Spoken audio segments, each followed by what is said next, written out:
సందర్భాన్ని నేను మీకు జ్ఞాపకం చేసి ముందుకు వెళ్ళాలని నేను ఇష్టపడుతున్నాను. న్యాయాధిపతులకు రాసినటువంటి గ్రంథము 11వ అధ్యాయం 31వ వచనంలో నుండి ఒక మాట నేను మీకు జ్ఞాపకం చేస్తాను.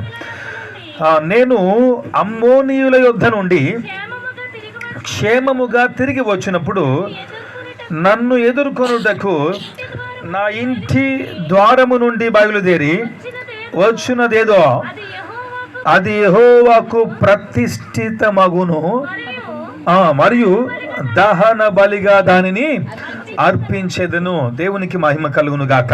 బైబిల్ గ్రంథంలో చదవబడినటువంటి మాటలు ఎవరు ఈ మాటలు మాట్లాడుతున్నారా అని అదే అధ్యాయం 1వ వచనంలో కొన్ని మాటలు మనం జ్ఞాపకం చేసుకుంటే, గిలాదు వాడని యొఫ్తా పరాక్రమము గల బాల్యుడు అని చెప్పి యొఫ్తా గురించి కొన్ని మాటలు రాస్తూ తన యొక్క బ్యాక్గ్రౌండ్, తన చరిత్రను గురించి కొన్ని విషయాలను అక్కడ రాస్తూ ఉన్నారనమాట.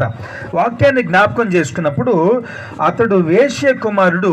అతని మిగిలిన తోబుట్టువులందరూ కూడా ఒరేయ్ మా ఇంట నువ్వు చెడబుట్టావు అన్నట్టుగా అతనిని గెంటేసి అతనిని పారిపోయే అంతటి దౌర్భాగ్యంగా అతని ఎడల ప్రవర్తించారనడంలో ఏమాత్రం సందేహం లేదు. ఎందుకంటే యొఫ్తా గురించి ఇంటికెళ్ళిన తర్వాత ఒకసారి చక్కగా ఆ అధ్యాయాన్ని చదవండి. యొఫ్తా వారి అన్నదమ్ముల మధ్య నుండి పారిపోయాడట. పారిపోయేంత అవసరం ఎందుకు వచ్చింది? ఇప్పుడు సాధారణంగా అన్నదమ్ముల మధ్యలో ఏదో ఒక ముద్ద తిని పడిపోయాడు అనుకోండి, కాసేపు అనుకుందాం, పారిపోయేంత అవసరం లేదు. మా ఓడే అని చెప్పేసి అన్నదమ్ములందరూ కలిసి ఒకరికొకరు సహకరించుకుంటూ ఒకరికొకరు జీవిస్తూ ఉంటారు. కానీ వారి మాటలకు, వారి నిందలకు తట్టుకోలేని పరిస్థితి మాత్రమే పారిపోయేంతటి పరిస్థితిని కలుగు చేస్తుంది అనమాట. కాబట్టి యొఫ్తా పారిపోయాడు. పారిపోయి ఎక్కడో బ్రతుకుతూ ఉన్నాడు టోబు అనేటువంటి మరి ప్రాంతంలో. అయితే ఒకానొక సందర్భంలో అల్లరి జనము మధ్య అతను బ్రతుకుతూ అల్లరి జనంతో కూడి జీవిస్తూ ఉన్నాడు అన్న మాట ఇశ్రాయేలు ప్రజలతో ఒక మాట మాట్లాడుతూ ఉన్నాడు. ఆ మాటను మీకు జ్ఞాపకం చేస్తాను చూడండి. అందుకు యొఫ్తా అమ్మోనీయులతో 9వ వచనం, యుద్ధము చేయుటకు మీరు నన్ను గిలాదుకు తిరిగి తీసుకొని పోయిన మీదట యెహోవా వారిని నా చేతికి అప్పగించిన ఎడల. ఎవరు చెప్పండి ఒకసారి, ఎవరు అప్పగిస్తే?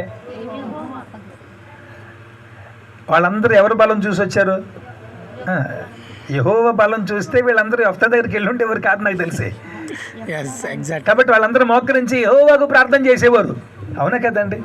యెహోవాకు ప్రార్థన చేస్తే దేవుడు మరొక దిక్కు నుంచి ఇశ్రాయేలుకు సహాయం వస్తుందమ్మా అని చెప్పేసి ఎస్తేర్ అమ్మగారి దగ్గర కూర్చుని ముద్దుకే మాట్లాడాడు కదా. అలాగా దేవుడు ఎక్కడొక్కడక్కడి నుంచి నాకు సహాయం చేస్తాడని చెప్పేసి మోకాళ్ళు వేసి ప్రార్థన చేసేవారేమో.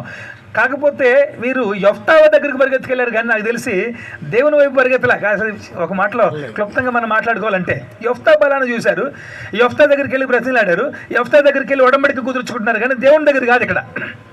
కాకపోతే యొఫ్తాని జ్ఞాపకం చేసుకుంటే అతడు ఇశ్రాయేలులాగా నా బలం చూసి వచ్చారు, నన్ను కాబట్టి అడిగారు, నేను కాబట్టి వాళ్ళు నన్ను నెతుక్కుంటూ వచ్చారు అని చెప్పేసి తనకు తానుగా ప్రౌడ్గా ఫీల్ అవ్వలేదు, కానీ తనకు తానుగా గొప్పగా ఫీల్ అవ్వలేదు. కానీ యొఫ్తా మాట్లాడుతున్నప్పుడు ఒకవేళ నన్ను గెలిస్తే నాకేమిస్తారో అని మాట్లాడట్లా, ఒకవేళ నన్ను గెలిస్తే ఎప్పటికీ మీ మీద నన్ను అధికారిగా ఉంచుతారా అని అడగట్లా, ఒకవేళ నన్ను గెలిస్తే నాకు వచ్చే లాభం ఏంటి అని లాభదాయకమైనటువంటి పరిస్థితులను బట్టి మాట్లాడట్లా, నేను గెలిపిస్తే అని మాట్లాడట్లేదు, కానీ యెహోవా అప్పగిస్తే. ఏం చెప్పండి ఒకసారి.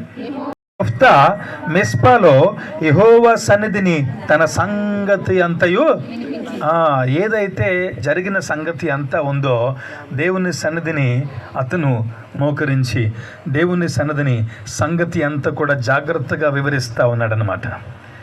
మనము మొదట దేవునితో ఒడంబడిక చేసుకోవడం అనేది వ్యక్తిగత జీవితంలో చాలామంది జీవితాలు ఉండదు. పొద్దున్న నుంచి లెగిసిన దగ్గర నుంచి మన పని మనం చేసుకుంటూ వెళ్ళిపోతాం. ఒకవేళ అంతా అయిన తర్వాత చెప్దాంలే అని అనుకుంటే ఎవరికే? దేవుడికి కూడా అంతా అయిన తర్వాత చెప్తారు చాలామంది. కాబట్టి అంతా అయిన తర్వాత చెప్పడం కాదు, ఇది నేను సంపాదించుకున్నానని కాదు, దేవుని కృప ద్వారా నేను సంపాదించుకున్నాను అని మన మాటలలో, మన ఆలోచనలో ప్రతిరోజు కూడా దేవుని ద్వారా నేను సంపాదించుకున్నానన్న విషయాన్ని మనం జ్ఞాపకం చేసుకుని ప్రతి విషయంలో కృతజ్ఞతాస్తుతులు చెల్లించడం మనం ఎప్పుడైతే వ్యక్తిగత జీవితంలో ప్రాక్టీస్ చేస్తామో ఆ ప్రాక్టీస్ ఏం చేస్తుంది చెప్పండి ఒకసారి.